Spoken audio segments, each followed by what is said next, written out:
दोस्तों, लखनऊ शहर ने हमेशा से ही मुंबई फिल्म इंडस्ट्री में योगदान किया है। आप नौशाद साहब का नाम ले सकते हैं। इसके अलावा दिलीप शुक्ला जी हैं जिन्होंने दबंग, दामिनी जैसी फिल्म्स लिखी। इसके अलावा मनोज मुंतशिर जी हैं जो लगातार हिट पे हिट गाने देते हैं। अमिताभ भट्टाचार्य हैं जो बेहतरीन गाने लिखते हैं। इसके अलावा जावेद अख्तर साहब जिन्होंने शोले जैसी फिल्म लिखी थी। ये सब लखनऊ से ही बिलोंग करते रहे हैं। और भी बहुत सारे ऐसे एक्टर्स भी रहे हैं, म्यूजिशियन भी रहे हैं, सिंगर्स भी रहे हैं जिनके बारे में हमको जानना ज़रूरी है। तो आज ऐसे ही एक एक्टर हमारे साथ हैं जिनका नाम है विनय श्रीवास्तव। और उन्होंने एक दो नहीं बल्कि एक साथ चार फिल्म साइन करी थी मुंबई फिल्म इंडस्ट्री में। तो ये सब आपको बताएंगे, लेकिन उससे पहले कह दें कि आप हमारा चैनल क्रिएटिव अड्डा लाइक, शेयर और सब्सक्राइब करना बिल्कुल भी मत भूलिएगा। विनय सर, हम आपसे ये जानना चाहेंगे कि आपने अपना एक्टिंग का सफ़र कैसे शुरू किया था, किस उम्र में किया था और किस तरीके से आप आगे बढ़ते चले गए। कपिल जी, नाटकों का मेरा सफर वर्ष 1963 में शुरू हुआ। उस वक्त मेरी उम्र लगभग 13 या 14 वर्ष की रही होगी। राष्ट्रीय नाट्य परिषद के श्री कुंवर कल्याण सिंह के निर्देशन में रेलवे इंस्टीट्यूट चारबाग में 2 नाटकों का मंचन हुआ, मेहमान और नेफा की एक शाम। उनको देखने गया, नाटक मुझे बेहद पसंद आए, तो मुझे भी लगा कि मैं भी नाटक करूं। चाइना इंडो वार चल रहा था। मेरे मन में देशभक्त की भावना जगी और मैंने एक छोटी सी स्क्रिप्ट लगभग 1 घंटे की लिख डाली, मजबूरी के नाम से। अपने हम उम्र लड़कों को साथ लेकर ताकत लगाकर खुले मंच पर नाटक मजबूरी कर दिया। नाटक बेहद पसंद किया गया। उसी साल मुंबई से फिल्मों की जानी मानी अभिनेत्री सुश्री सोना चैटर्जी आई थी लखनऊ में एक नाटक गुनाह के नाम से करने के लिए। मैं उनसे मिला, उन्होंने मेरा चयन कर लिया और मुझे खलनायक की भूमिका दे दी। आप सोचिए, 14 साल का लड़का खलनायक। क्योंकि मेरा कद थोड़ा लंबा था इसलिए वो भूमिका मुझे दी गई। नाटक हुआ आलमबाग के स्लीपर ग्राउंड रेलवे कॉलोनी के मंच पर। नाटक बहुत पसंद किया गया। खैर, बात आई गई हो गई और मैं अपनी पढ़ाई लिखाई में व्यस्त हो गया। फिर मुझे नौकरी मिल गई एफसीआई में। आया वर्ष 1975 का समय। रविंद्रालय में अखिल भारतीय नाट्य समारोह हो रहा था। इसमें हमारे एफसीआई की भी एक प्रविष्टि भेजी गई, मिलावट। नाटक हुआ। उस नाटक में मैंने डॉक्टर की भूमिका की। बहुत पसंद की गई। नाटक बेहद सफल रहा। अब मुझे लगने लगा कि मैं बाकायदा नाटक कर सकता हूँ। 2-3 साल का वक्त गुजर गया। लखनऊ की एक मशहूर नाट्य संस्था संकेत के कोषाध्यक्ष श्री घनश्याम लाल श्रीवास्तव जी मेरे पड़ोसी थे। उनसे मेरी अक्सर बातचीत हुआ करती थी। उन्होंने मुझे इनवाइट किया कि मैं संकेत संस्था में आऊं। एक नाटक की कास्टिंग चल रही है। क्योंकि अभिनय की इच्छा कहीं दबी हुई थी, मैं पहुंच गया। नाटक पहला राजा की कास्टिंग चल रही थी और शीर्षक भूमिका के लिए उन्हें कोई कलाकार नहीं मिला था। संभवतः उन्हें मेरी आवाज़ पसंद आई होगी। उन्होंने मुझे पहला राजा की भूमिका के लिए चुन लिया। मैं तो बड़ा प्रसन्न हुआ और नाटक की रिहर्सल शुरू हुई। नाटक 4 और 5 मई को रविंद्रालय में हुआ। वर्ष था 1979। तो ये मेरा पहला नाटक था खुले मंच पर किसी नाट्य संस्था के साथ। अब इच्छा जोर पकड़ने लगी कि मैं नाटक करूं। आज तक मैं संकेत से जुड़ा हुआ हूं। लगभग 41-42 साल हो गए हैं और तकरीबन मैंने सभी नाटकों में अभिनय किया होगा। शायद 5-6 नाटक संकेत के छोड़ दिए होंगे, लेकिन सभी नाटक किए। सर, आपके नाटकों की फेहरिस्त बहुत लंबी रही है। इन नाटकों में कोई ऐसी भूमिका रही हो जो आपको बहुत ज़्यादा पसंद रही हो, तो उसके बारे में कुछ हमें बताएं। जैसा कि आपने पूछा कि किसी भूमिका को मैंने बहुत पसंद किया, तो कपिल जी, सारी की सारी भूमिकाएं मुझे पसंद थी, लेकिन कुछ भूमिकाएं ऐसी होती हैं जो दिल के बेहद करीब होती हैं। उनमें से एक भूमिका है पहला राजा के नायक पृथु की भूमिका, नाटक अभिमान के डिप्टी एसपी की भूमिका, नाटक थैंक यू मिस्टर ग्लाड के ग्लाड की भूमिका, नाटक मेरे भाई मेरे दोस्त की मिर्जा साहब की भूमिका। ऐसे कई नाटक हैं जो मुझे बहुत अपने दिल के करीब लगे, लेकिन इनकी भूमिकाओं को मैंने बहुत एंजॉय किया। इत्तेफाक से मेरे पास कुछ पुरानी तस्वीरें हैं, वो मैं आपको दे रहा हूं। ये है।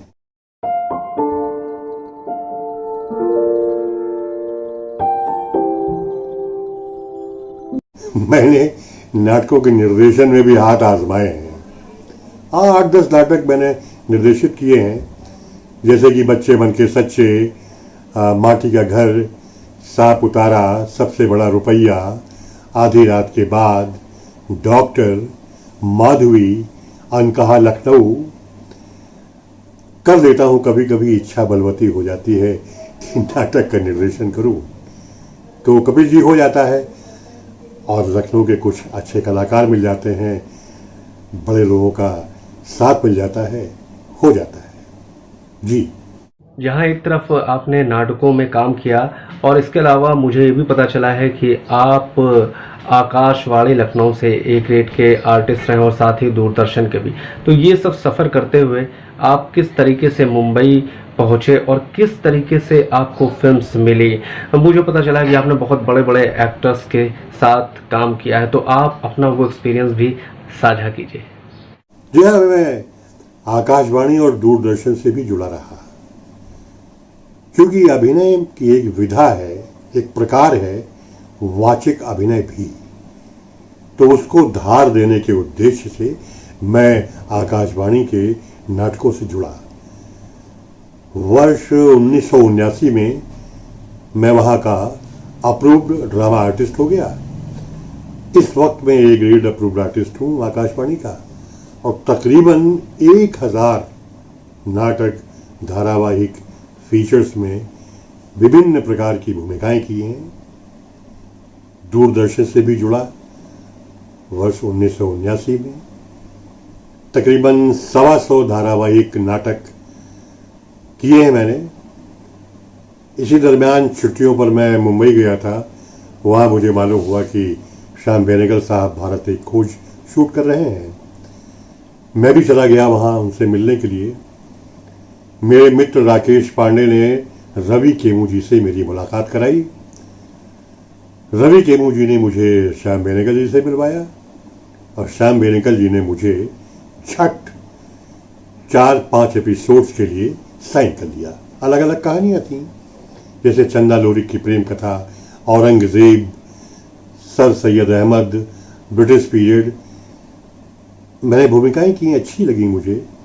वहाँ का व्यवहार इतना अच्छा था नए कलाकारों के प्रति कि लगता ही नहीं था कि हम इतने बड़े डायरेक्टर के साथ काम कर रहे हैं। श्याम बेनेगल साहब बड़े मृदु व्यवहार के थे। सीन को समझाने का ढंग इतना प्रभावी था कि कलाकार उन पात्रों में डूब जाता था। एक क्लिप मैं आपको दे रहा हूं औरंगजेब पार्ट 2 की, ये रही। बेखौफ होकर कहो, औरंगजेब तुम्हारी हिफाजत की जमानत है।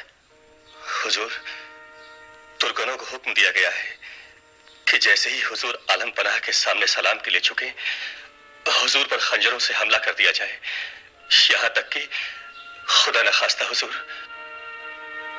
अभी तक आला हजरत की आंखें नहीं खुली हैं। खलील खां, आला हजरत से हमारा सलाम कहिए और अर्ज कीजिए कि जिस तरह आगरा के रहने वालों ने हमें खुशामदीद कहा है, उसी तरह किले वाले भी हमारा इस्तकबाल करें। हमारे आदमियों को इजाजत होनी चाहिए कि वो बिला रोक टोक किले में आ जा सकें। अगर ऐसा ना हुआ और अगर किले के दरवाजे बंद रखे गए तो हम हम ऐसा कदम उठाने पर मजबूर होंगे जो आला हजरत को पसंद नहीं आएगा। क्या हुजूर किले पर हमला करेंगे? नहीं। फिल्मों की तरफ आपका कैसे रुख हुआ, कैसे मुंबई पहुंचे, किस तरीके से काम की शुरुआत की? फिल्मों का सफर भी शुरू हुआ, एक संयोग था कि साल 1984 में एक टीम मुंबई से आई थी आई एम कुन्नू जी की। वो अपनी फिल्म मैं चुप नहीं रहूंगी शूटिंग लखनऊ में कर रहे थे। शायद उस वक्त मुंबई इंडस्ट्री में हड़ताल चल रही थी, तो वहाँ परिस्थितियाँ अनुकूल नहीं थी शूटिंग की, तो वो पूरी टीम को लेकर, पूरी यूनिट को लेकर लखनऊ आ गए।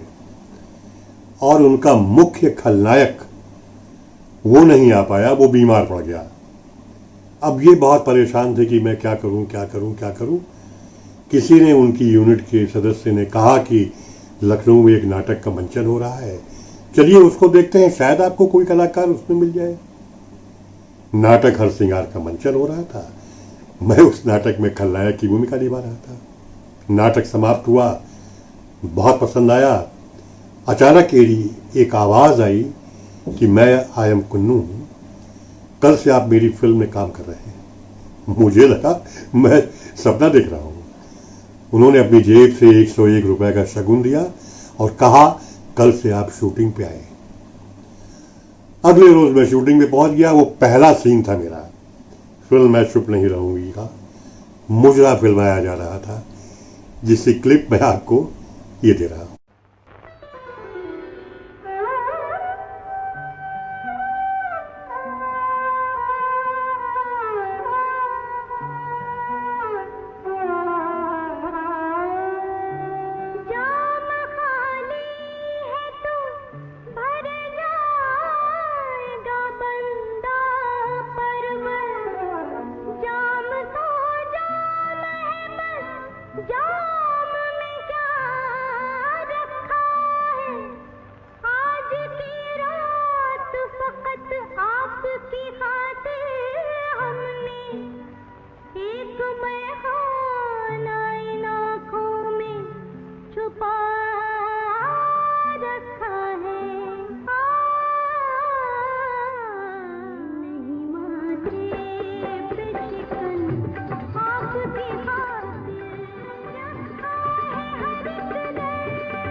गजेंद्र चौहान और जमुना उसमें साथ में थे। हम लोग खूब एंजॉय किया। फिल्म की आधी शूटिंग मुंबई में हुई, आधी लखनऊ में हुई, डबिंग मुंबई में हुई। फिल्म कंप्लीट होने के बाद मैं बी आर इशारा साहब से मिला, क्योंकि आई एम कुन्नू साहब ने कहा था बी आर इशारा साहब से मिल लीजिए, वो अपनी फिल्मों की कास्टिंग कर रहे हैं। मैं उनके जू वाले ऑफिस में गया, उनसे मिला। उन्होंने मुझसे कुछ बातचीत की, मेरी फिल्म मैं चुप नहीं रहूंगी की प्रशंसा की, मेरी भूमिका की तारीफ की और मुझे इकट्ठी 4 फिल्मों में चुन लिया। जी, फिल्मों के नाम थे जन्म से पहले, सौतेला भाई, एक नजर देख इधर, किस काम के ये रिश्ते। स्टार कास्ट राजेश खन्ना, फराह, सदाशिव अमरपुरकर, राज बब्बर साहब, हंगल साहब, अमजद खान साहब, इतने इतने बड़े लोगों के साथ काम करने का मुझे मौका मिल रहा था। मेरी खुशी का ठिकाना नहीं था। बहुत अच्छा व्यवहार हुआ करता था राजेश खन्ना साहब का। एसएल स्टूडियो में शूट हो रहा था, उनके घर से खाना आता था, वो अपने खाने में मुझे शेयर कराते थे। जी, बड़ा अच्छा लगता था साथ में काम करते हुए। रिहर्सल करते थे सीन की, ताकि सीन में जान आ जाए। मैं एक सीन आपको सौतेला भाई का दे रहा हूं, ये है। मास्टर तुलसीराम, कहा है दरोगा जी? कल तुमने जिस जमीन से फसल काटी है वो जमीन तुम्हारी नहीं, ठाकुर साहब की है। इसलिए तुम्हें डाकाजनी के इल्जाम में जेर दफा 421 ताजिरात हिंद गिरफ्तार किया जाता है। ये कैसा कानून है दरोगा जी? हाँ, अपनी जमीन से फसल काटे और डाकू कहलाए? हम कानून वाले तो अदालत के गुलाम होते हैं मास्टर। ये देखो, अदालत ने परसों तस्दीक की है कि वो जमीन अब तुम्हारी नहीं, ठाकुर साहब की है। तो ये कागज परसों का ही नहीं लेकर आए? हम फसल नहीं काटते? परसों हमारे घर में सत्यनारायण की पूजा थी, इसलिए हम ड्यूटी पर नहीं आए थे। ठाकुर साहब के आदमियों ने कटी हुई फसल तुम्हारे घर से उठा ली है। गुनाह साबित हो चुका है। अब चलो, जब तक तुम्हारी जमानत का बंदोबस्त नहीं हो जाता है तुम्हें लॉकअप में रहना होगा। खाना तो खा लेने दो। तुम कैसे राक्षस हो जी? अरे सरस्वतिया, ये राक्षस नहीं रक्षक है। साहूकार लोगों की सभ्यता के रक्षक है। चलो भाई। सुनो, अनाज का अपमान मत करो। अरे सरस्वतिया, काहे का मान काहे का अपमान? हाँ, सुनो, जो पढ़ने वाले आएंगे उनसे कह देना आज से स्कूल बंद हो गया है। जन्म से पहले भी बहुत अच्छी फिल्म थी, रिलीज हुई।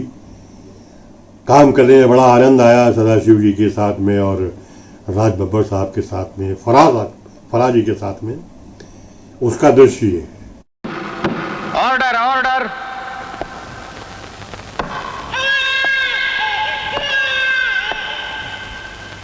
योर ऑनर, ये इंसान जिसे यहां पुलिस ने लाकर कटघरे में खड़ा किया है, ये कहता है कि इसने 3 खून किए हैं। बस सिर्फ इतना ही कहता है और किसी बात का जवाब नहीं देता। पुलिस को 3 लाशें मिली हैं और इन तीनों में से कोई भी मौत कुदरती नहीं है। इसलिए योर ऑनर, इस इंसान की बात पर यकीन करने का कारण तो है पुलिस के पास, नहीं करने का नहीं है। सबूत की तलाश जारी है। राज बब्बर साहब बहुत कोऑपरेटिव थे, बड़ा स्नेह करते थे हमसे, जिसका नतीजा ये होता था कि सीन में जान आ जाती थी। जी, इत्तेफाक से एक नज़र देख इधर और किस काम की रिश्ते रिलीज नहीं हो पाई। फिर मैं मोहन कुमार जी से मिला, अम्बा फिल्म में रोल किया शबाना जी के साथ, अनिल कपूर जी के साथ, मीनाक्षी शेषाद्री जी के साथ। मेरा अनुभव बहुत अच्छा रहा। मुझे बड़ा सहयोग मिला, इन बड़े बड़े कलाकारों का, उनका प्यार मिला, स्नेह मिला। मैं बहुत लकी हूँ। छुट्टियाँ खत्म हो गई, वापस आ गया, फिर कभी दौरे पे गया 8-10 दिन के लिए। फिर मैंने एक बूंद इश्क और जय जय जय बजरंगबली ये सीरियल्स किए, अच्छे लगे। उसी दौरान शब गजीरा उर्दू सीरियल भी किया, अभिनय करता गया, खुशी मिलती गई, तरह तरह की भूमिकाएं करता गया।